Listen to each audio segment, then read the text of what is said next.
네, 시간이 되었으므로 자리에서 모두 일어나셔서 하나님 앞에 예배를 드리겠습니다. 가정에서도 예배 드리신 분들도 모두 일어나셔서 함께 하나님 앞에 경건하게 예배를 드리겠습니다.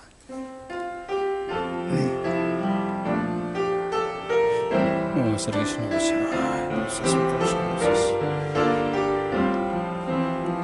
하나님 아버지 주연을 베풀어 주옵소서.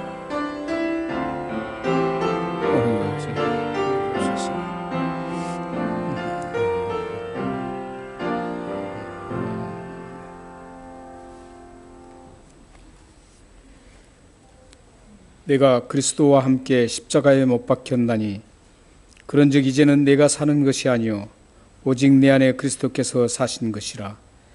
이제 내가 육체 가운데 사는 것은 나를 사랑하사 나를 위하여 자기 자신을 버리신 하나님의 아들을 믿는 믿음 안에서 사는 것이라. 아멘. 존귀하신 하나님, 오늘도 하나님 앞에 경건하게 예배드리기를 원합니다. 이 예배가 하나님의 기쁨이 되는 예배가 될 수 있도록 성령님 도와주옵소서. 우리 모두에게 하나님의 은혜를 베풀어 주시고 하나님께서 주시는 영적 풍요로움을 누리는 복된 시간 될 수 있도록 역사해 주옵소서. 이 세상의 축복의 통로가 될 수 있도록 이 시간 저희들의 영육을 강건케 하여 주옵소서. 예수 그리스도의 이름으로 감사하며 기도합나이다. 아멘. 하나님 아버지, 은혜를 베풀어 주옵소서. 예배가 하나님 앞에 아름답게 연락될 수 있도록 은혜를 베풀어 주옵소서. 아버지, 하나님 아버지, 받아주옵소서. 사도신경으로 우리 신앙 고백을 하나님 앞에 드리겠습니다. 전능하사 천지를 만드신 하나님 아버지를 내가 믿사오며 그 위아들 우리 주 예수 그리스도를 믿사오니 이는 성령으로 잉태하사 동정녀 마리아에게 나시고 본디오 빌라도에게 고난을 받으사 십자가에 못 박혀 죽으시고 장사한 지 사흘 만에 죽은 자 가운데서 다시 살아나시며 하늘에 오르사 전능하신 하나님 우편 앉아 계시다가 죄로서 산자와 죽은 자를 심판하러 오시리라.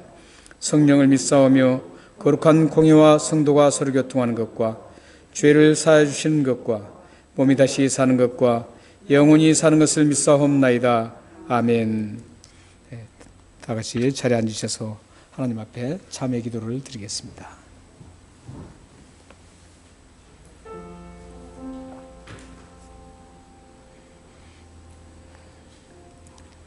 하나님 아버지,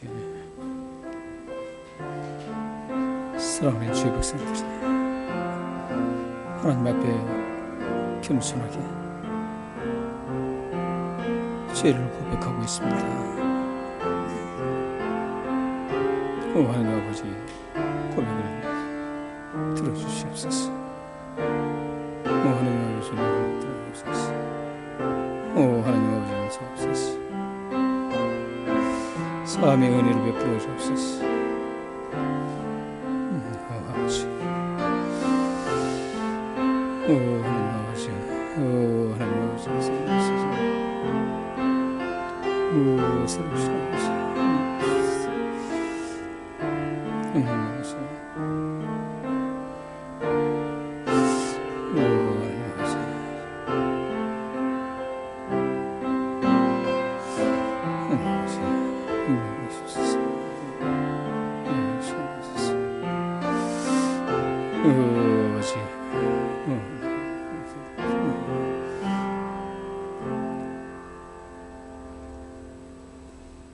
하나님의 구원의 은혜를 입고 하나님의 구원을 기쁘게 받아서 이 세상을 걸어가는 주의 백성들이 이 시간 겸허한 마음으로 한 주간을 돌아보며 죄를 고백했습니다. 이 죄의 고백이 하나님 앞에 아름답게 연락되어서 하나님의 사함의 은혜를 누릴 수 있도록 역사해 주옵소서. 그리하여서 더욱더 신실한 그리스도인이 될 수 있게 하시고 이 세상에 영향력 있는 하나님의 사람들이 되어서 하나님으로부터 누리는 놀라운 복들을 받아서 이 세상에 주님을 전파할 수 있도록 역사해 주옵소서. 예수 그리스도의 이름으로 감사하며 기도합나이다. 아멘. 288장 찬송하시겠습니다.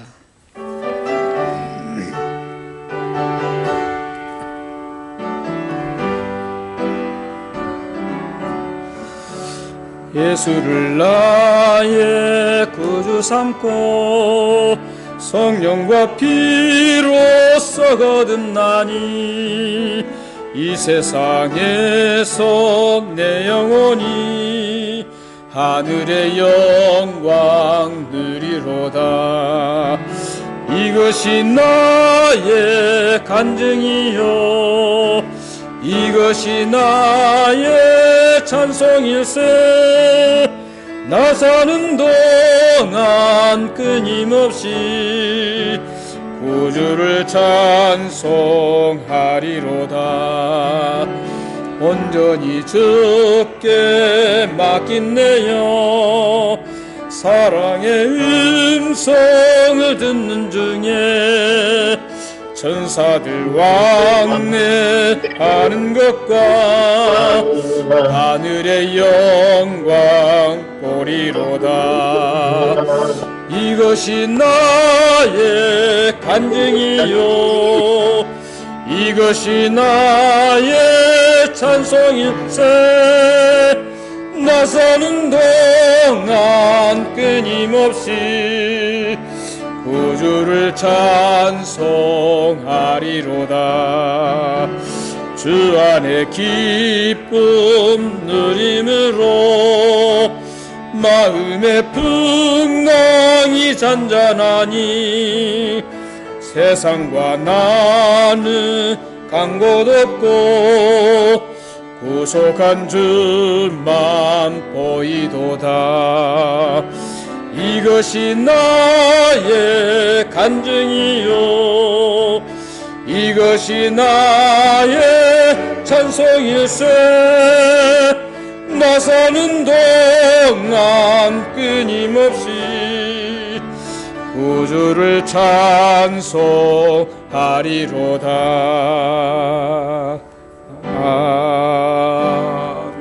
아멘.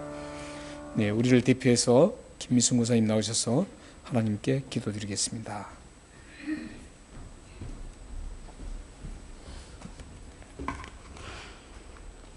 다 같이 기도드리시겠습니다. 창조주 되시며 역사의 주관자 되시는 하나님 아버지, 찬양과 경배를 올려드립니다. 아멘. 주의를 주셔서 저희에게 예배를 드리는 귀한 곳 성전에 모이게 하시며 또 각 처소에서 예배 드리도록 인도하여 주셔서 감사드립니다. 아멘. 주님, 코로나19 앞에 아무것도 할 수 없는 저희의 나약함을 깨닫습니다. 아버지. 그동안 저희의 교만을 이 시간 회개합니다. 아멘. 예수님의 보혈의 능력이 저희의 모든 죄악들을 깨끗하게 씻겨 주시옵소서. 아멘. 어려운 상황과 환경이 저희들의 삶을 흔드는 이때에 삶의 중심에 예수 그리스도가 계심으로 그 이름의 힘으로 평안을 누리고 사는 승리하는 저희 모두가 되게 하여 주시옵소서. 아멘. 주님, 그러려면 저희는 날마다 말씀을 읽고 묵상하며 뜨겁게 기도하며 영적인 찬양으로 주님께 나아가는 삶을 행하는 저희 믿음들이 되도록 성령께서 도와주시며 인도하여 주시고 저희들을 지도하여 주시기를 원합니다. 아멘. 오늘 이 시간 말씀을 선포하시는 목사님, 그 하나님의 생명의 말씀을 통하여 저희 모두에게 깨달음을 주시며 말씀의 능력을 체험하는 큰 은혜를 부어 주시옵소서. 아멘. 교회가 바로 세워지도록 붙들어 주시며 날마다 생수의 강이 넘쳐흐르는 성전 되게 도와주시옵소서. 아멘. 저희가 모두 세상의 것보다 하나님의 위의 것을 바라보며 모두 복이 넘치는 평안 안에서 기쁨이 생성되는 희망의 교회로 성도의 본분을 지켜가게 하옵소서. 아멘. 주님 감사드립니다. 저희 모두를 사랑으로 지켜주시며 기쁨과 소망의 근원 되시는 이 시간 예수 그리스도의 이름으로 기도드렸습니다. 아멘. 아멘. 사랑하시는 아버지, 사랑하는 권사님의 믿음의 기도를 응답하여 주셔서 주님의 공동체와 우리 사랑하는 지체들과 가정과 그들의 모두 하는 기업 위에 이 기도가 그대로 응답되어서 주님을 영광스럽게 드러낼 수 있도록 역사해 주옵소서. 오 아버지, 응답하여 주옵소서. 역사해 주옵소서. 네, 살아계신 하나님 말씀은 신약성경 31쪽에 있는 마태복음 18장 21절에서 35절 말씀입니다.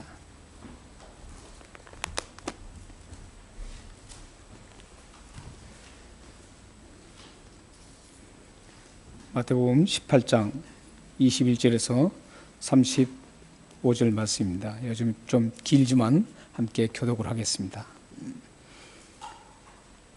그때 베드로가 나와 이르되 주여, 형제가 내게 죄를 범하면 몇 번이나 용서하여 주리이까? 7번까지 하오리이까?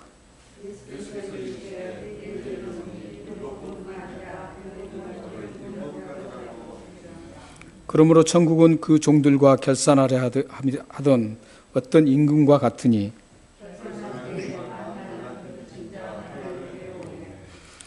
갚을 것이 없는지라 주인이 명하여 그 몸과 아내와 자식들과 모든 소유를 다 팔아 갚게 하라 하니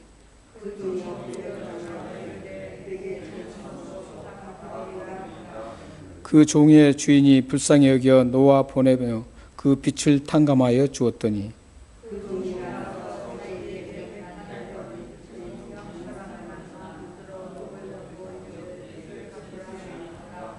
그 동료가 엎드려 간구하여 이르되 나에게 참아주소서 갚으리이다 하되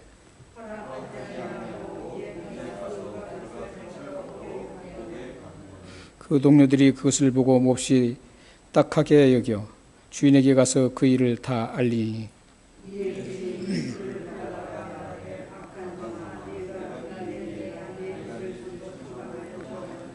내가 너를 불쌍히 여김과 같이 너도 내 동료를 불쌍히 여김이 마땅하지 아니하나 하고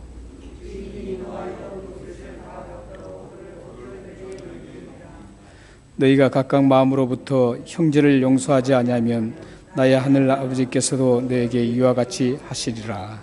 아멘.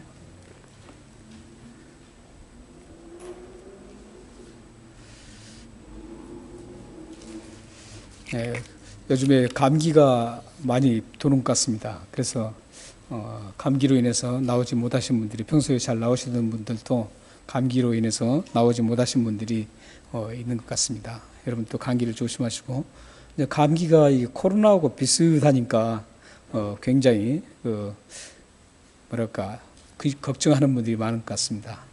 그런데 지금 제가 아는 분도 몇 분이 지금 검사를 했는데 아마 결과가 아직 안 나온 분도 계시고, 결과 나오신 분은 코로나가 아니다 이렇게 다 판정이 됐습니다. 감기하고 코로나 비슷해서 착각할 수 있는데 하나님께서 여러분들의 모든 건강을, 영육의 건강함을 지켜주실 것을 확신합니다. 제가 고국에 있을 때 접했던 그런 이야기이기 때문에 꽤 오래전의 이야기입니다. 어느 권사님께서 신앙이 굉장히 좋으시고 주님 일을 열심히 하시던 권사님 계셨는데, 그 권사님께서 그 옆집 그 부인과 가끔씩 충돌이 일어났습니다. 그 충돌이 일어날 때마다 그 충돌의 원인은 그 옆집이 대부분 그 잘못에서 일어난 것이었습니다. 그렇지만 이 권사님은 내가 예수 믿는 사람이고 권사님이 권사이기 때문에 또 옆집 그 부인도 다 알고 있기 때문에 내가 참아야지 하면서 계속 생각 속으로 용서를 하고 참고 지냈습니다. 그러던 어느 날 이제 그 옆집에 그 남편 되신 분이 차를 이 권사님 그 대문 바로 앞에다가 주차를 했습니다. 그래서 이제 뭐 큰 소리도 아니고 또 찾아가서 노크라고 찾아가서 차 좀 빼달라고 했더니 그때 막 화를 내면서 또 거기서 충돌이 일어났습니다.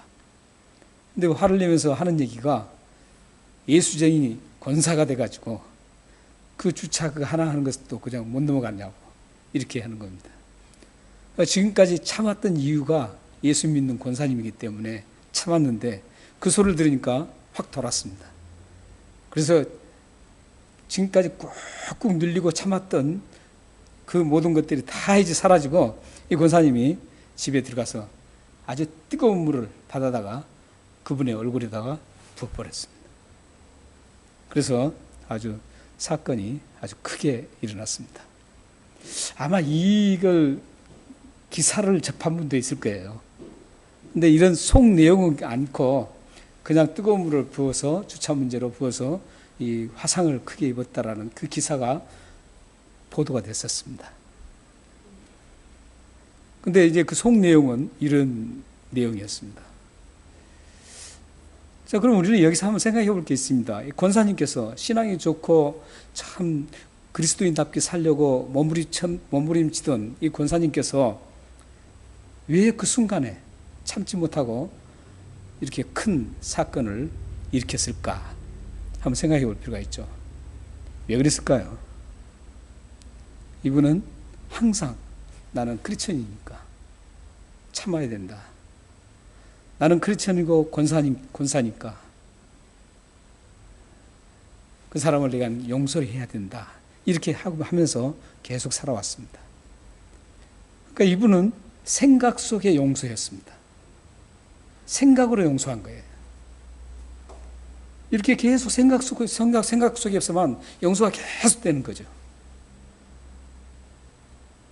우리는 사실 살다 보면 그 용서할 대상들이 많이 일어납니다. 살다 보면 용서해야 할 사람들이 참 계속 생겨나요. 그런데 그 용서할 대상 중에 우리 부모가 될 수 있고 자녀가 될 수 있습니다.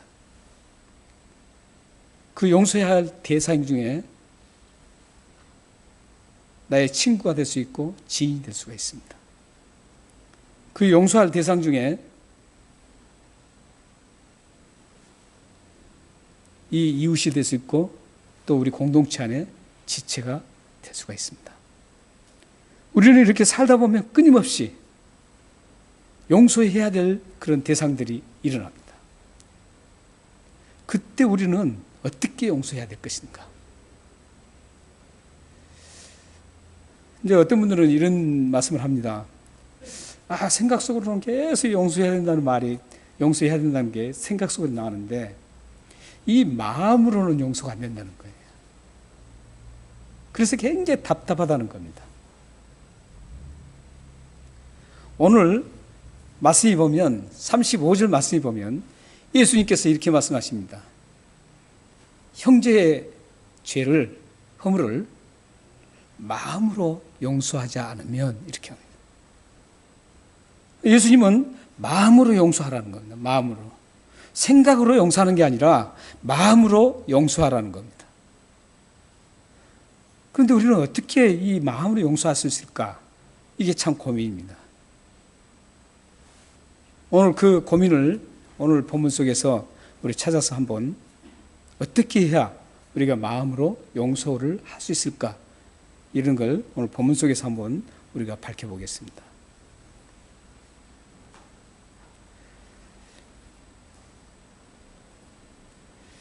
오늘 말씀 21절 말씀에 보면 본문을 잠깐 이렇게 함께 보면 이렇습니다. 22절 말씀에 보면 베드로가 예수님께 예수님 형제가 나에게 죄를 지었을 때 얼마만큼 용서를 해야 합니까? 이렇게 묻습니다. 그러면서 하는 얘기가 7번까지 용서해야 되나요? 이렇게 묻습니다. 사실 그때 당시에 죄를 용서하는 횟수는 3번이었습니다. 유대인들의 그때 당시에 모든 그 풍습들은 3번 용서하라고 되어 있습니다.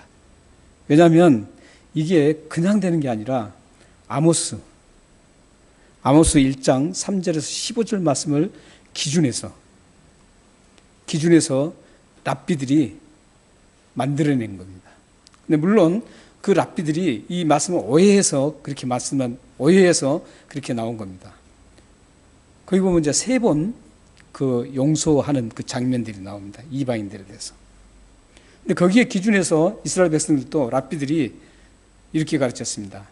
한 번 잘못했을 때 용서해줘라. 2번 잘못했을 때 용서해줘라. 3번 잘못했을 때 용서해줘라. 4번 잘못했을 때는 용서하지 말아라. 이렇게 랍비들이 가르쳤습니다. 그래서 그 당시에 유대인 사회에서는 이렇게 랍비들의 가르침을 따라서 3번까지는 사람에게 용서를 했습니다. 4번째 걸리면 용서를 안 했습니다. 그런데 지금 베드로는 3번이 아니라 더 횟수를 늘려서 이스라엘의 가장 완벽한 상징적인 숫자 7을 해서 더 광범위하게 자신은 용서를 해도 됩니까? 이렇게 지금 예수님께 질문한 겁니다.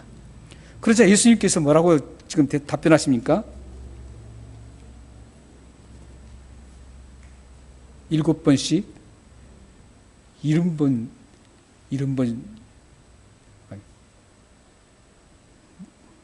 여기 보면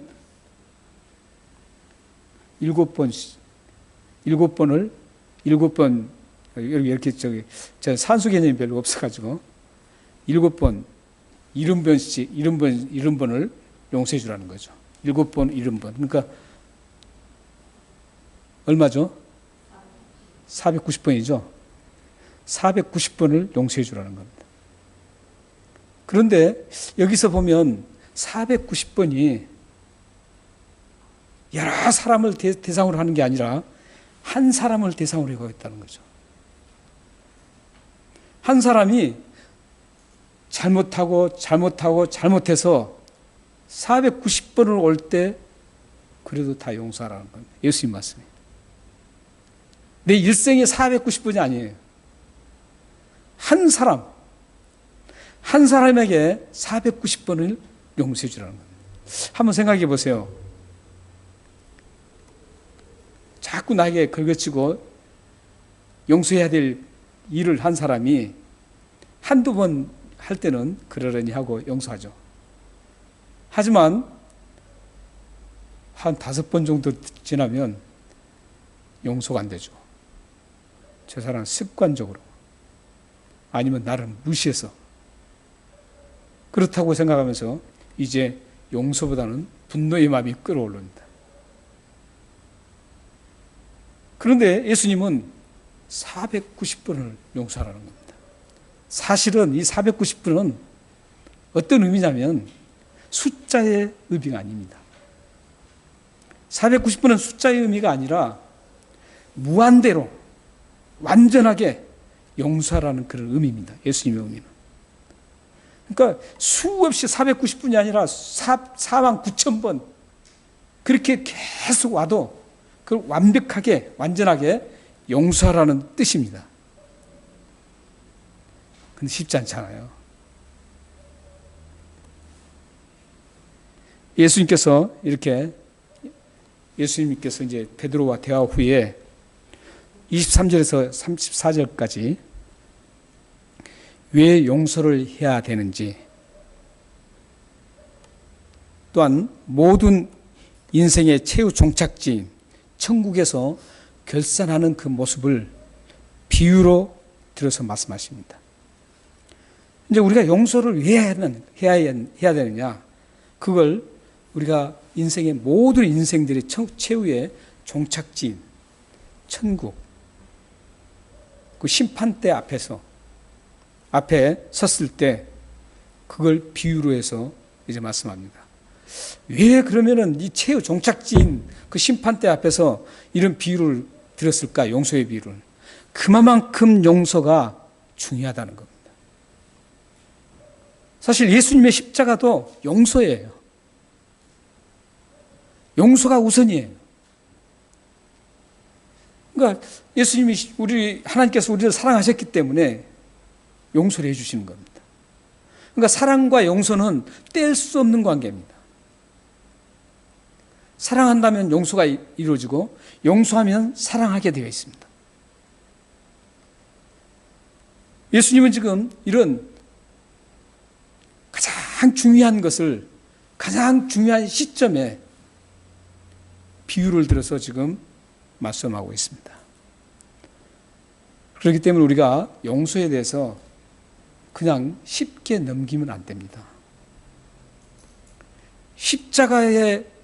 십자가와 가장 깊이 연관되어 있는 게 이 용서입니다. 하나님께서 가장 비중을 두는 게 이 용서입니다. 사실 오늘 본문 말씀은 35절 말씀은 우리 서드텀의 주제 말씀이에요. 여러분이 보시면 나옵니다. 지금 서두텀의 가장 핵심적인 말씀을 지금 여러분들에게 지금 여러분과 함께 나누고 있는 겁니다. 근데 거기 보면은 두 사람이, 비유에서 보면 두 사람의 빚진 사람이 등장합니다. 두 사람의 빚진 사람이 등장하는데 첫 번째 등장하는 빚진 사람이 24절에서 27절에 나옵니다. 이 사람이 주인에게 빚진 빚은 얼마냐면 1만 달란트입니다. 감이 잘 안 잡히시죠? 감이 잘 안 잡힐 것 같아서 당시의 화폐 단위를 여러분들에게 잠시 계산해 드리겠습니다. 이 1만 달란트는 당시 화폐 단위로 치면은 1달란트가 6천 데나리온이었습니다. 6천 데나리온입니다. 그러니까 한 데나리온은 그때 당시에 성인 남자가 하루 일했던 품삯입니다. 그러니까 6천 달란트는 몇 명이 일해야 되죠? 6천만 명이 하루 일한 삭시입니다. 우리 대한민국, 한국이 고국이 5천만이라 그러죠. 그 숫자보다 더 1,000만 명이 많은 인구가 하루에 일한 그 삭시예요. 그게 1만 달란트입니다. 엄청난 거잖아요. 뿐만 아니라 만약에 한 사람이 일을 한다. 360일을 일한다. 그러면 몇 년을 일해야 하냐면 20만 년을 일해야 합니다. 한 사람이 20만 년을 일해야 이 1만 달란트를 벌 수가 있습니다. 하나도 쓰지 않고 일한 그대로 모아야만 되는 20만 년을 일해서 모아야만 되는 돈이 바로 1만 달란트입니다. 이 사람이 엄청난 빚을 졌죠. 도저히 갚을 수 없는 빚을 졌습니다. 그래서 25절 말씀에 보면 그 몸과 그의 몸, 그 본인과 아내와 자식들과 모든 소유를 다 팔아도 갚을 수 없는 어마어마한 금액이었습니다. 그런데 놀라운 일은 27절에 보면 주인이 그 종을 즉시 석방해주고 20만 년 동안 일해서 모아야 할 그 돈을 하나도 단 완 데나리온도 갚지 않고 모든 그 엄청난 금액을 완전히 면제시켜 줍니다. 빚을 완전히 없는 걸로 해버린 겁니다. 그 엄청난 것. 주인 입장에서 보면 엄청난 손해입니다. 하지만 이 종에게는 이루 헤아릴 수 없는 엄청난 은혜를 입었습니다. 이제 두 번째 빚진 사람이 28절에 30절에 나옵니다. 이 사람은 누구냐면, 누구에게 빚을 졌냐면 20만 년 동안 일할 사람, 일해야 돈을 모을 그 1만 탈란트 빚진 사람에게 빚을 졌습니다. 그러니까 아마 이 종보다는 20만 년 동안 일할 그 1만 탈란트 빚진 종이 좀 더 잘 살았던 것 같아요. 형편이 좀 나은 것 같아요. 그러니까 빌려줬겠죠. 근데 그 빌려준 돈은 몇 데나리온이냐면 100데나리온이었습니다. 100데나리온은 약 3, 4개월 일한 품삯입니다. 3, 4개월 동안 일하면 되는 품삯입니다.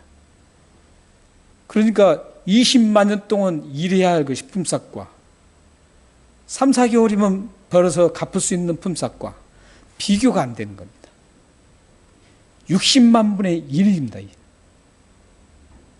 비교가 안 될 만큼 그런 엄청난 차이가 나는 그런 빚이었습니다. 그런데 보세요. 바로 직전에 그런 엄청난 1만 달란트 빚을 탕감받았던 그 종이 자기에게 100다니엘을 빚진 종이 보이자 그 종을 목을 비틀어서 잡고 갚으라 그럽니다. 그러자 똑같이 내가 갚을 테니까 조금만 참아달라고 이렇게 합니다. 그렇지만 이 종은 그걸 전혀 개의치 않고 무자비하게 그를 옥에 가두고 맙니다. 이 장면을 생생하게 목격했던 동료들이 31절에 그 모습을 그대로 몹시 딱해서 그 모습을 그대로 그 주인에게 알립니다.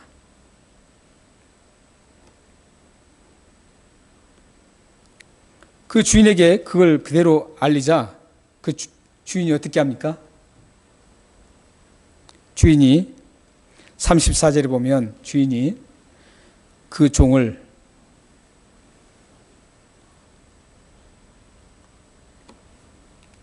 그 종을 34절에 보면 옥에 다시 가둬버립니다.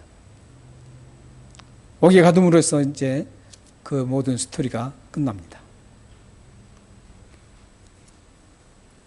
오늘 말씀에서 가장 큰 난제가 있습니다. 풀어야 할 난제가 있는데 그 난제가 뭐냐면 35절입니다. 그 말씀을 마친 다음에 35절을 이제 말씀하십니다. 35절을 함께 읽겠습니다. 자, 시작. 너희가 각각 마음으로 형제를 용서하지 아니하면 너희 하늘 아버지께서도 너에게 이와 같이 하시리라. 마음으로 용서하지 않으면 이렇게 된다는 겁니다. 생각으로 용서하면 안 된다는 거예요. 그런데 이 마음으로 용서를 어떻게 해야 될 것인가? 이게 우리의 난제입니다. 여러분들도 다 그런 경험이 있을 거예요. 정말 내가 참 마음으로 용서하고 싶은데 안 되는 겁니다. 안 돼요. 그럴 때 그러면 우리가 어떻게 해야 될 것인가? 오늘 본문 속에서 그 길을 찾아야 합니다. 우리는 이 성경 말씀 그 본문 자체에서 모든 걸 해결해야 돼요. 그러면 그 본문에서 어떻게 해서 우리가 이 마음으로 용서를 할 수 있는가? 그걸 33절을 보시기 바랍니다. 함께 읽겠습니다. 자, 시작. 내가 너를 불쌍히 여김과 같이 너도 내 동료를 불쌍히 여김이 마땅치 아니하냐고. 지금 마음으로 용서하고 용서하지 않는 그 차이는 불쌍한 마음입니다. 여러분들이 정말 마음으로 용서하려면 불쌍한 마음을 먼저 가져야 됩니다. 이 불쌍한 마음이라는 것은, 불쌍하다는 그 마음은 창자가 끊어지는 그런 아픔입니다. 그만큼 그를 애절하게 여기는 겁니다. 그냥 참 불쌍하다, 이게 아니에요. 하나님께서 우리 죄인을 불쌍히 여기서 예수 그리스도, 독생자 예수 그리스도 이 땅에 보내셔서 십자가에 처절하게 죽게 하셨습니다. 십자가에 그 독생자를 죽게 하신 그 이유가 뭐예요?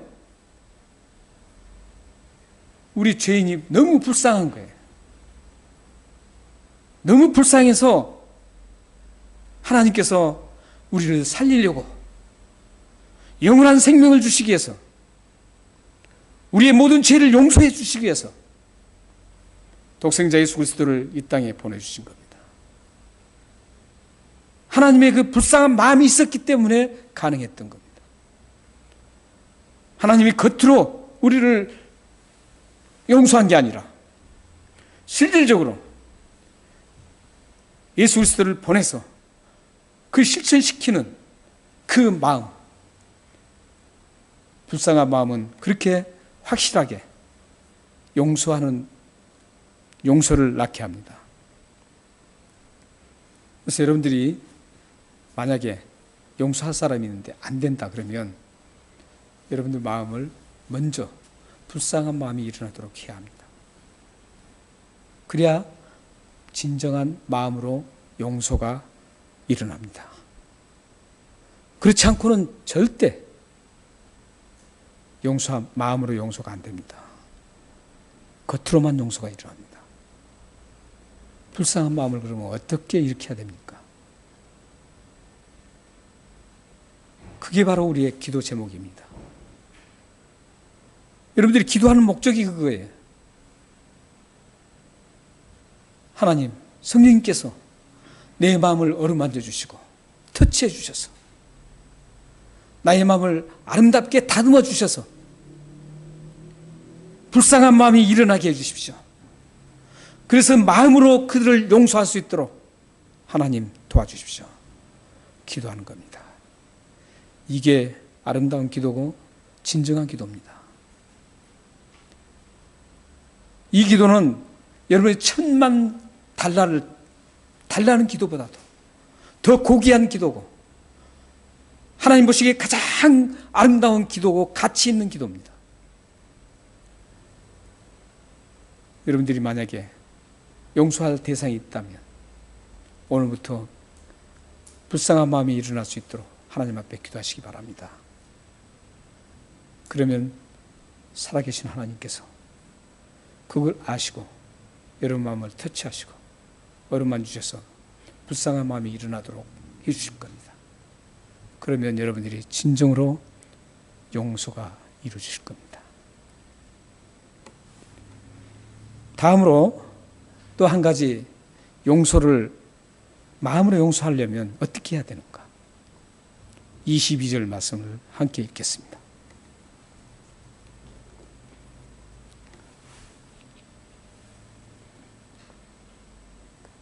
22절 함께 읽겠습니다. 자, 시작.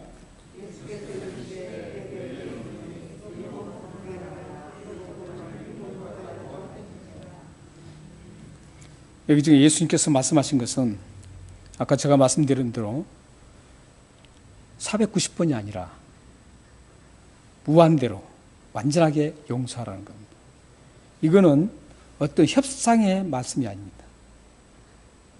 협상하고 너희 그렇게 할래? 이렇게 할래? 그런 협상의 말씀이 아닙니다. 이 말씀은 명령이에요. 무한대로 용서하라. 완전하게 용서하라. 이 명령입니다. 말씀을 이 말씀과 연결된 말씀을 한 군데 더 보겠습니다. 에베소서 4장 32절입니다. 함께 읽겠습니다. 시작. 서로 친절하게 하며 불쌍히 여기며 서로 용서하기를 하나님이 그리스도 안에서 너희를 용서하심과 같이 하라. 여기 보면 불쌍히 여기며 서로 용서하라. 그리고 보십시오. 용서하심과 같이 마지막에 하라. 이게 바로 명령입니다. 용서는 현재형입니다. 헬라의 문법에 보면 모두 현재형으로 써요. 이 말은 어떤 말이냐면 과거에 용서한 것도 필요 없다는 거예요. 앞으로 내가 용서하겠다는 것도 필요 없다는 거예요. 그건 용서가 아니라는 거예요. 지금 현재 용서하라는 거예요. 예수님이 지금 우리가 마음으로 용서하려면 용서하라는 그 말씀에 순종하라는 겁니다. 지금. 용서하라는 그 말씀을 받아들이고 그래 내가 용서해야지 하고 용서하라는 겁니다. 그러면 마음으로 용서가 이루어진다는 겁니다. 예수님 말씀에 순종하라는 겁니다. 성경 말씀에 순종하라는 겁니다. 용서하라는 그 말씀을 순종하라는 거예요. 현재 하나님의 명령에 순종하라는 겁니다. 그러면 마음으로 용서가 이루어진다는 겁니다. 오늘 본문 속에서는 지금 예수님께서 그냥 마음으로 용서하라 그렇게 하지 않아요. 불쌍한 마음을 가졌을 때 마음으로 용서가 일어난다. 내가 말했던 용서하라는 그 말씀에 순종하고 용서하면 마음으로 용서가 이루어진다라는 그 전제를 하고 지금 이 말씀을 하신 겁니다.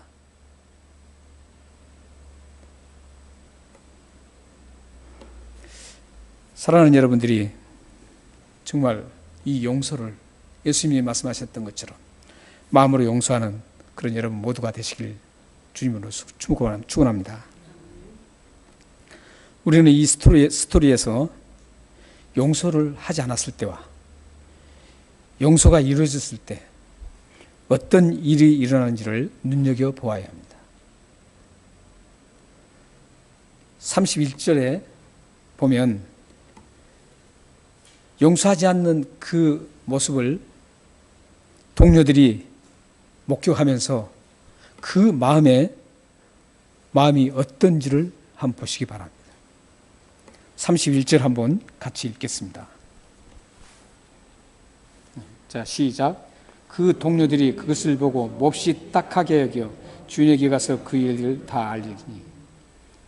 여기 보면 몹시 딱하게 여겨, 이 말씀이 사실 원어에는 이렇게 아주 가볍게 번역된 일이 아닙니다. 이 말씀은 몹시 슬프다, 몹시 괴롭다, 이런 뜻입니다. 딱하게가 아니에요. 이 동료들이 그 모습을 보면서 몹시 슬펐어요. 그래서 굉장히 또 괴로웠어요. 그 모습을 보면. 그래서 주인에게 가서 알렸던 겁니다.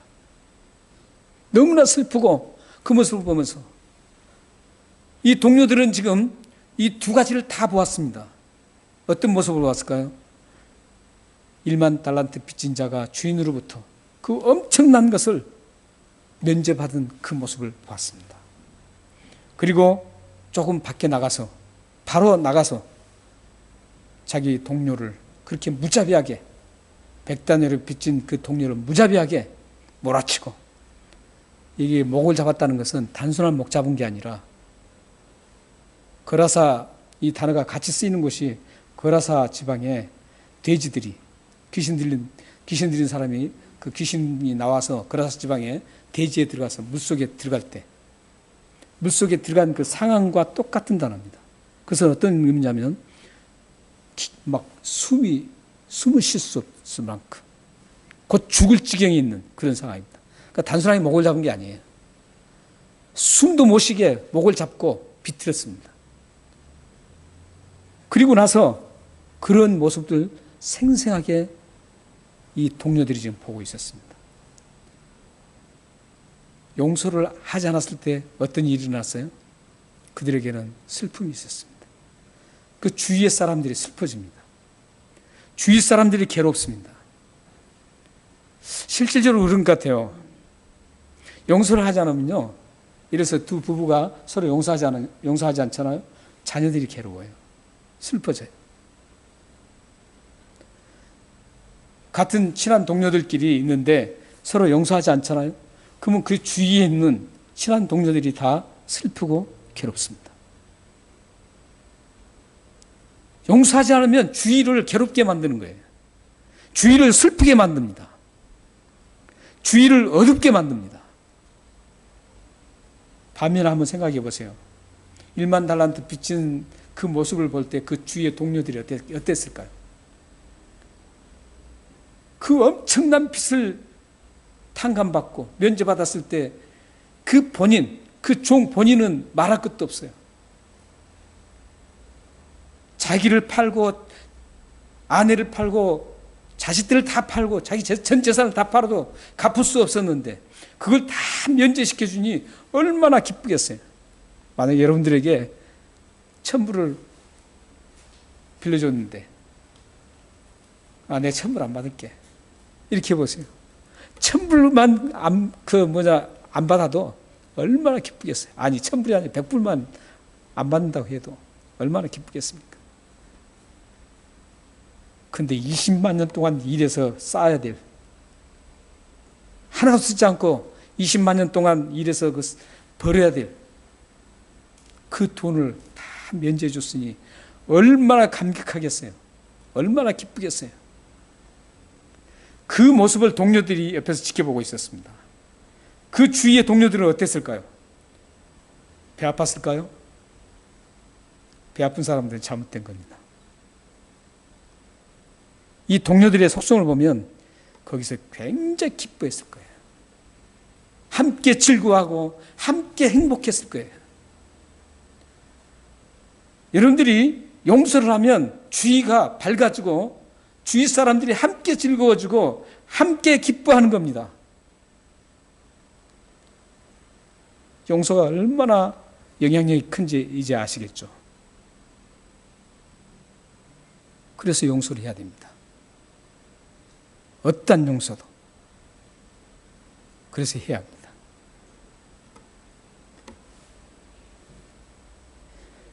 용서하면 주위 사람들뿐만 아니라 자신에게도 엄청난 일이 일어납니다. 성경에서 한번 확인해 보겠습니다. 잠언 19장 11절입니다.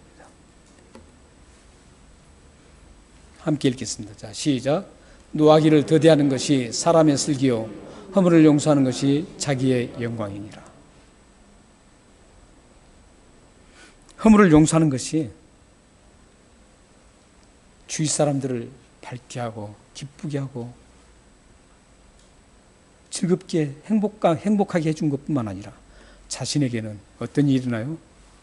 영광이 되는 겁니다. 여기 영광 된다는 것은 이 사람의 아름다운 인격이 모든 사람들에게 찬란하게 비춰진다는 겁니다. 그런 의미입니다. 그 아름다운 그 인품, 그 아름다운 인격이 용서함으로써 드러나는 겁니다. 아무리 아름다운 인격을 가져도 용서를 하지 않으면 그 인격이 드러나지 않는다라는 거예요. 그래서 여러분들이 용서하면 여러분들의 그 고귀하고 아름다운 그 모습들이 모든 사람들에게 쫙 드러나는 거예요. 영광스럽게 드러나는 겁니다. 이런 모습을 보면 하나님께서 가만히 두겠어요? 그런 모습을 통해서 하나님의 영광을 받으시는 거예요. 이런 모습을 통해서 하나님께서 정말 저 사람은 내가 붙들고 나를 위해서 사용해야 되겠다. 이렇게 결정하십니다. 그렇게 결정될 때 물질이 필요하면 그때 하나님께서 물질을 주셔서 하나님을 드러내게 하시고 능력이 필요하면 그때 능력을 주셔서 하나님을 드러나게 하십니다. 그게 영광스러운 거죠. 사랑하는 성도 여러분, 하나님께서는 죽을 수밖에 없는 우리 죄인들을 불쌍히 여기셔서 예수 그리스도를 이 땅에 보내셔서 도저히 갚을 길 없는 그 은혜를 허락해 주셨습니다. 이보다 더 큰 은혜는 없습니다. 우리 몸을 다 드리고 우리 가족을 다 드리고 내가 가진 모든 것들을 다 드려도 이 은혜를 갚을 길이 없습니다. 이 세상 모든 걸 다 줘도 하나님께서 베풀어 주신 구원의 이 은혜는 갚을 길이 없습니다. 우리는 그만큼 큰 빚을 진 빚진 자들입니다. 만약 여러분들이 이런 하나님을 생각하시고 하나님께서 우리를 불쌍히 여기셔서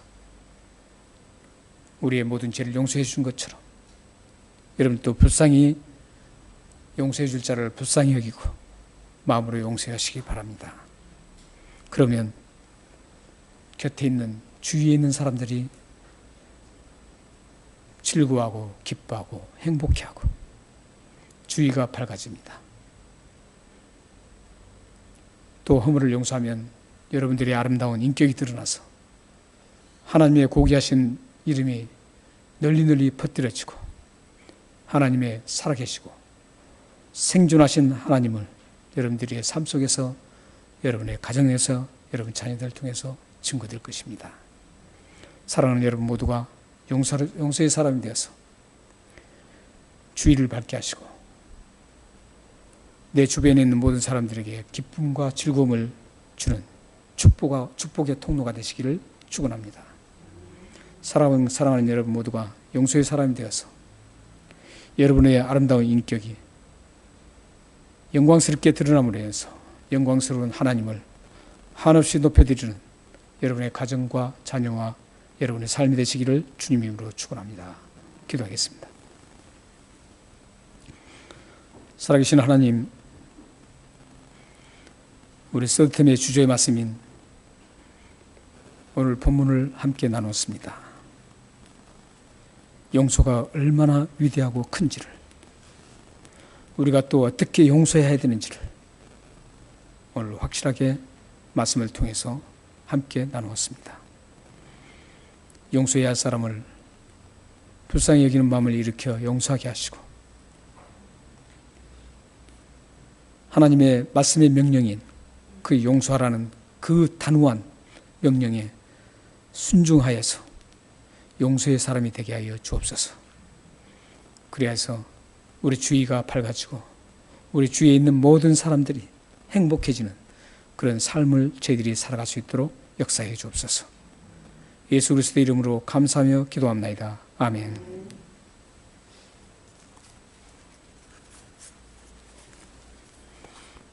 찬송 407장 찬송하시겠습니다.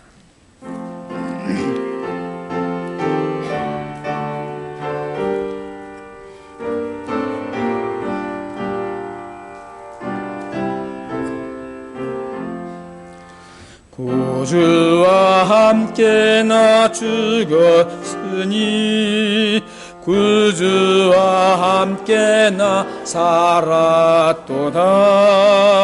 영광의 그날에 이르도록 언제나 주만 바라봅니다. 언제나 주는 날 사랑하사 언제나 새 생명 주시나니 영광의 그날이 이르도록 언제나 주만 바라봅니다. 맘속에 시험을 받을 때와 무거운 근심이 있을 때에 주께서 그때도 함께하사 언제나 나를 도와주시네.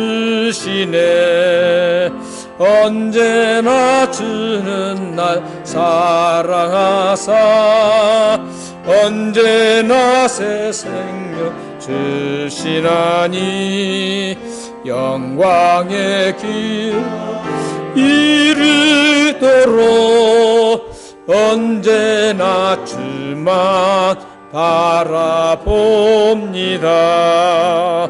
뼈아픈 눈물을 흘릴 때와 쓰라린 마음으로 탄식할 때 주께서 그때도 같이 하사 언제나 나를 생각하시네.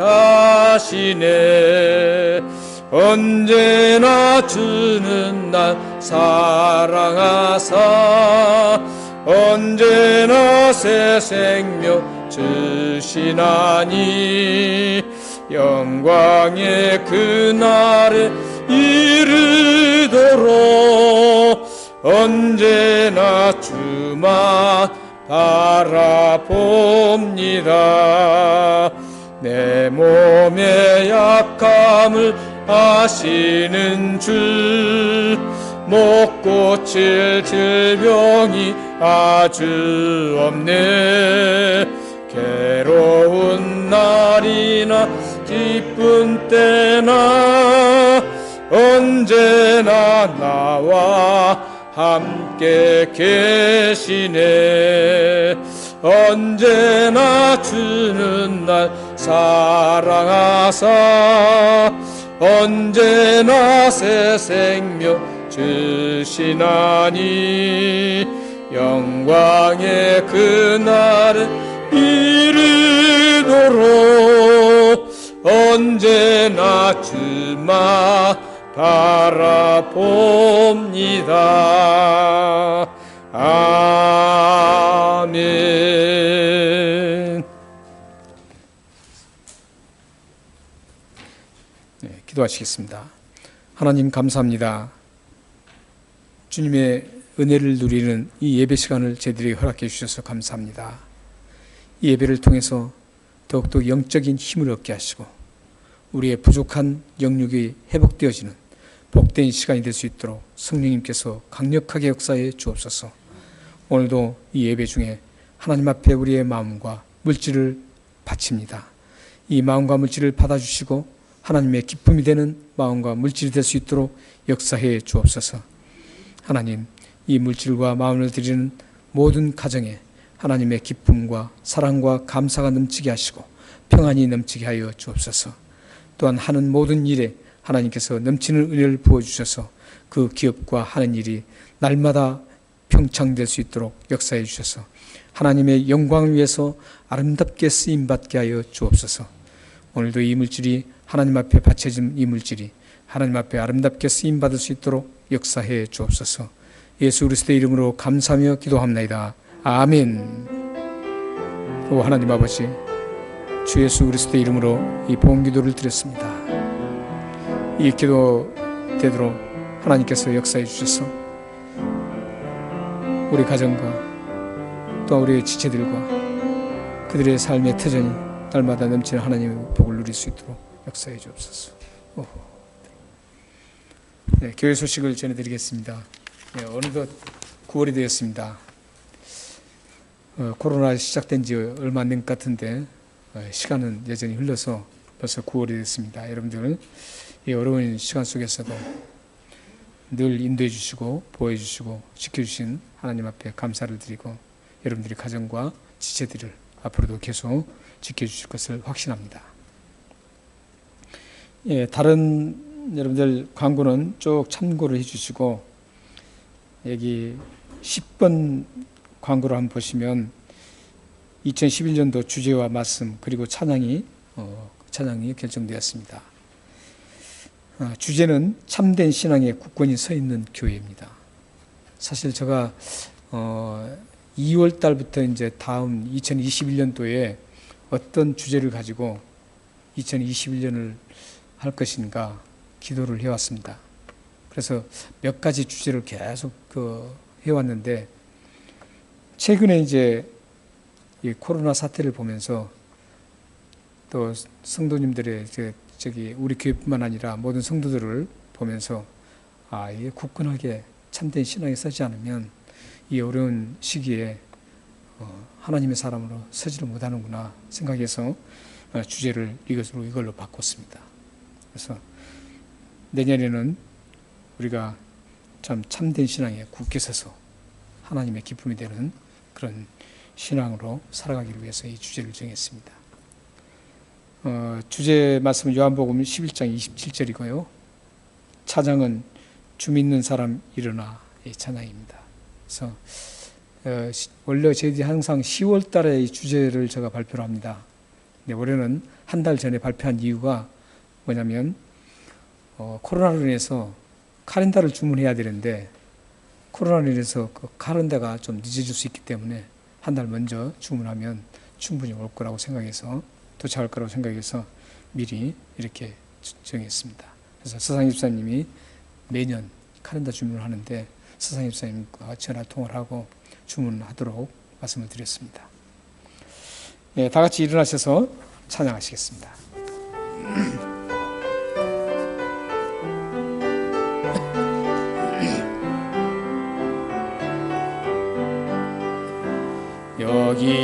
여기에 모인 우리 주의 은총 받은 자녀라 주께서 이 자리에 함께 계심을 믿노라 언제나 주님만을 찬양하며 따라가리니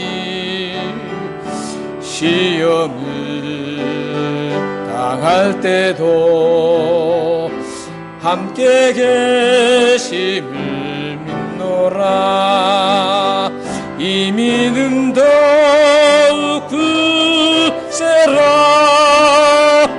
주가 지켜주시다 어두운 밤에도 주의 밝은 빛 인도하여 주신다 2절 하겠습니다. 주님이 뜻하신 일 헤아리기 어렵더라도 언제나 주 뜻 안에 내가 있음을 아노라 사랑과 말씀들이 나를 더욱 새롭게 하니 때로는 넘어져도 죄의 승리를 믿노라며 이 믿음 더욱 굳세라 주가 지켜주시다 어두운 밤에도 주의 밝은 빛 인도하여 주신다. 기도하겠습니다. 지금은 우리 주 예수 그리스도의 은혜와 하나님의 극진하신 사랑하심과 성령님의 감화 교주 교통하심이 하나님께서 저희들을 불쌍히 여겨서 도저히 지을 수밖에 없고 죽을 수밖에 없는 저희들을 용서하시고 사랑해 주셔서 영원한 생명을 얻게 하신 것처럼 저희들도 용서의 사람이 되어서 마음으로 용서해서 그 모든 사람들을 기쁘게 하고 즐겁게 하고 행복하게 만들며 또한 나의 삶을 통해서 위대하신 하나님이 영광스럽게 드러내기를 원하는 이곳에 모인 모든 주의 백성들 머리 위와 그들의 자녀와 가정과 기도와 기업과 제목 위에 미래 위에 지금부터 영원토록 함께 있기를 축원하옵나이다. 아멘. 오 살아계신 하나님 아버지, 성삼위 하나님의 이름으로 이 축복 기도를 드렸습니다. 이 축복 기도가 그대로 응답되어서 우리 모든 사랑하는 성도들과 그 가정과 하는 모든 일에 주님의 넉넉한 주의 은혜가 넘치게 하여 주옵소서. 이 기도대로 응답되어서 주님을 영화롭게 드러내고 하나님의 사람으로 우뚝 서서 걸어갈 수 있도록 이 축복 기도를 응답하여 주옵소서. 오 용서하여 주옵소서.